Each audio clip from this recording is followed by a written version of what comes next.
M'dzina la Atate ndi la Mwana ndi la Mzimu Woyera. Amen. Ndakulandiraninso mu programu ina ya Tilankhule na Ambuye pamene tikupitiriza zosinkhasinkha zathu mu nyengo ino ya Lent. Mapulogalamu apita tinafotokozapo za zinthu zosiyanasiyana zimene zimachitika mu Lent kapena zimene kuchitika mu nyengo ino ya Lent.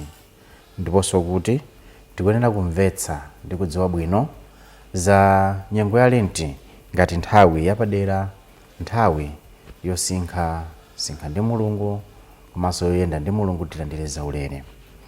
Matsono funso limene mwina takhala tisadali kambe kufikira pano nena kuti chabwino poti nena kuti nyengo ya Lent nthawi yapadera ya zaulere.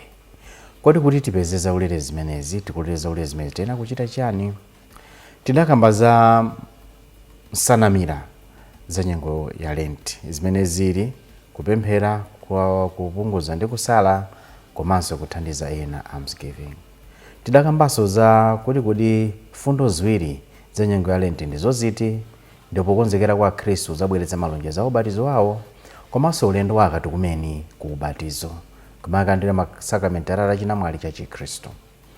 Ndipo timanenanso za zizindikiro zosiyanasiyana, symbols zimene timazipeza mu nyengo imeneyi ya Lent.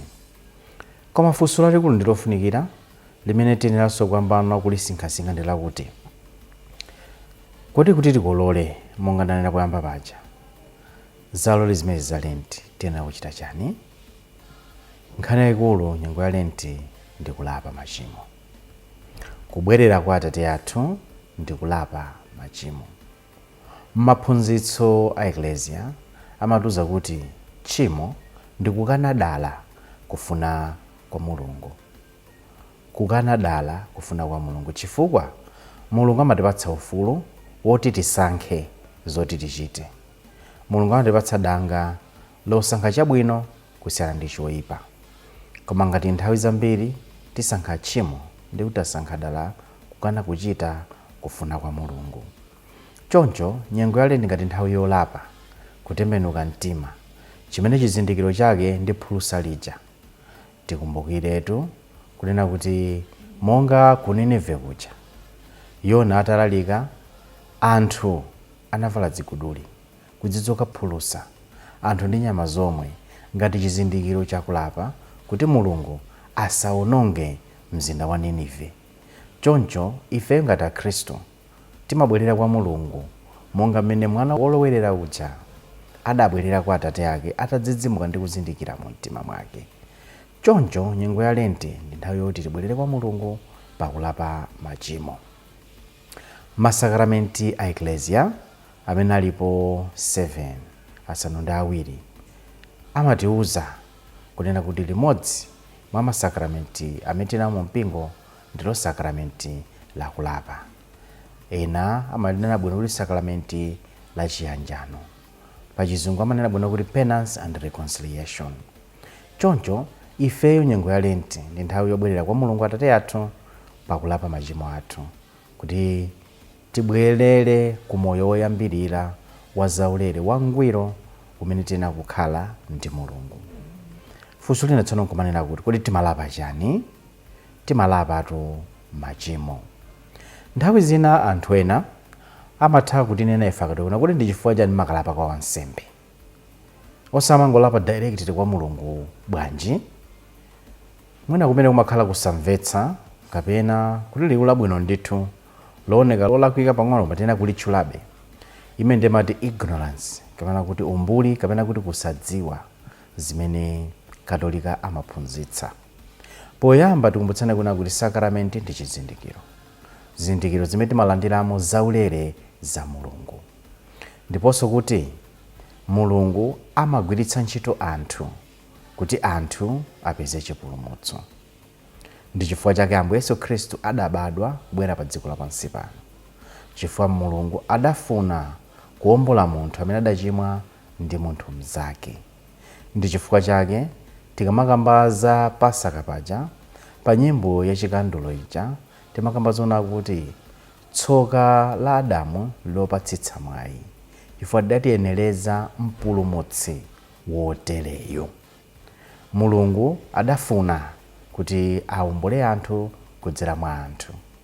Amayi Mariya amene atibalira momboli munthu mzathu cholengedwa cha Mulungu, koma adatipatsa chifukwa cha kumvera kwake ndi kugwirizana kwake ndi Mulungu momboli mpulumutsi Ambuye Yesu Khristu, amene potengera maphunzitso a mpingo zophunzitsa ku Charles Seldon amanena kuti Ambuye Yesu Khristu ndi Mulungu weniweni komanso ndi munthu weniweni.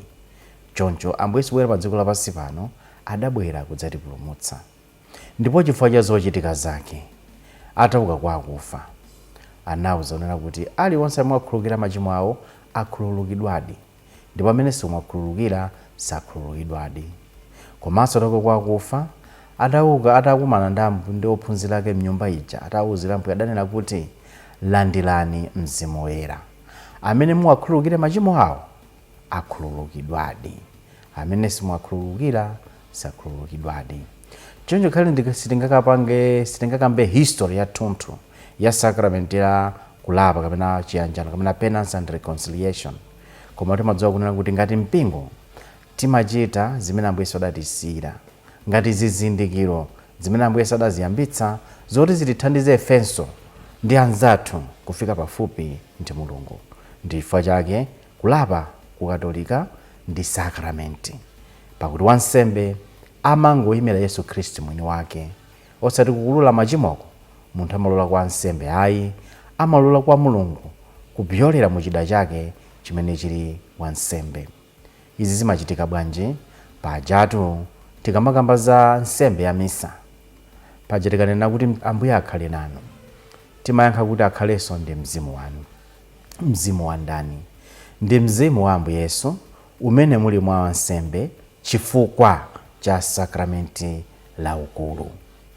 Mu sakramenti la ukulu wansembe amalandira mzimu wa Ambuye Yesu mwanjira yapadera.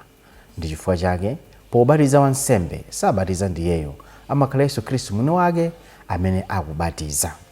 Apa ndimafuna ndingofotokozapo kuti ndi chifukwa cha timalaka kwa nsembe, koma nkhani yagona ponena kuti nthawi ya Lent ndi nthawi ya olapa, nthawi yoyanjana ndi Mulungu, nthawi yosiya moyo wa machimo ndi kuyamba moyo watsopano. Pajatu maphunzitso a Eklesia amatiuza kuti pokamba za machimo tindi machimo mitundu iwiri: machimo akuluakulu ndi machimo ang'onoang'ono. Pamene machimo ang'onoang'ono amatha kukhululukidwa ndi ntchito zachifundo. Machimo akuluakulu ayenera nthawi zonse kulapidwa ndi cholinga chonena kuti umoyo wa umulungu ubwerere mwa ife, sacramental grace. Ndipo ndi chifukwa cha zimenezi, chifukwa chake machimo akuluakulu onse timayenera kuwalapa. Kodi mu Eklesia Katolika machimo akuluakulu amenewa ndi ati? Poyamba timakambaza machimo 7 akuluakulu, 7 deadly sins kapena capital sins, kapena ena amatero kuti cardinal sins. Machimo amenewa ndi awa: poyamba pali vain glory kapena kuti pride, kunyada. Kunyada ndi manthu wa machimo. Chifukwa tili tionetsetse bwinobwino tiona kuti kunyada kumeneyo kumabereka zinthu zambiri. Koma mwina ndisanayambe kufotokoza tchimo lilonse palokha, mwina ndingodutsa kunena kuti kodi machimo amenewa ndi ati.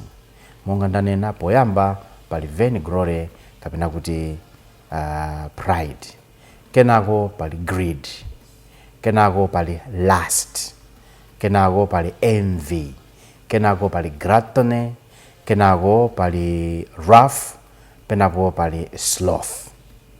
Machimo amenewa tiwatanthauzira mchichewa pamene tikupita kumafotokozera za machimo amenewa. Koma tidziwe kuti machimo awa ndi akuluakulu chifukwa ndi machimo amene amatiwodzetsa imfa. Chifukwa machimo amenewa ngati sitiwalapa, zaulere za Mulungu sizimakhala mwa ife, zaulere za Mulungu zimachoka mwa ife. Ndi chifukwa chake kuti tikumane naye Mulungu bwino lomwe tikuyenera kulapatu ndithu machimo amenewa. Inu amene mukutimvera pano, tasuzumirani m'moyo mwanu, taonani moyo wanu. Kodi machimo amene mumawabwereza ndi atiwo? Ndipo kodi chaka chino mu 2023 Mulungu mufuna mumuze kuti chani za machimo amenewa? Kodi mufuna mulonjeze naye chani Mulungu za machimo amenewa? Tikamakhala ngati Akhristu timayenera kuzindikira kuti ndife nyale komanso mchere. Cholinga cha nyale ndi kuwunikira, ndipo cholinga cha mchere ndi kukometsa komanso kusunga. Ife ngati Akhristu ndi udindo wathu kukometsa moyo wa wena, komanso ndi udindo wathu kukhala nyale muuni. Tikapereka bad example kapena tsanzo zoyipa chifukwa cha machimo, ndiye kuti timapangisanso ena kuti apunthwe. Koma ngati Akhristu timayenera nthawi zonse kupereka zitsanzo zabwino, ndipo chitsanzo chabwino chachikulu ndi kukhala moyo wosachimwa. Zoonadi umunthu umatipangisa kuti tidzichimwa, koma Mulungu amatipatsa zaulere, ndipo amanena kuti zaulere zake za Mulungu ndi zokwanira kuti zitithandize kusiya moyo wa machimo, kudana nawo machimo, kuwalapa machimo, ndiponso kuwaleka machimo. Koma inuyo machimo anu amene mabwereza ndi ati? Ndipo kodi mufuna mupangane naye chani Mulungu lero nyengo ya Lent? Ngati zaulere za Mulungu ndi zokwanira, ndipo zimene zili zokwanira, tikhozatu kusiya moyo wa machimo, kuyamba moyo wabwino wogwirizana komanso wokondana ndi Mulungu. Tipemphere. Mulungu Atate athu, munatipatsa zaulere zotithandiza kusiya moyo wathu, kusintha moyo wathu. Tithandizeni kudana nawo machimo ndipo tiwaleke, kuti potero tipatane nanu kwathunthu mwa Yesu Khristu Ambuye athu. Amen. M'dzina la Atate ndi la Mwana ndi la Mzimu Woyera.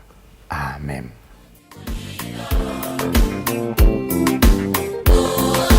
Mwana wake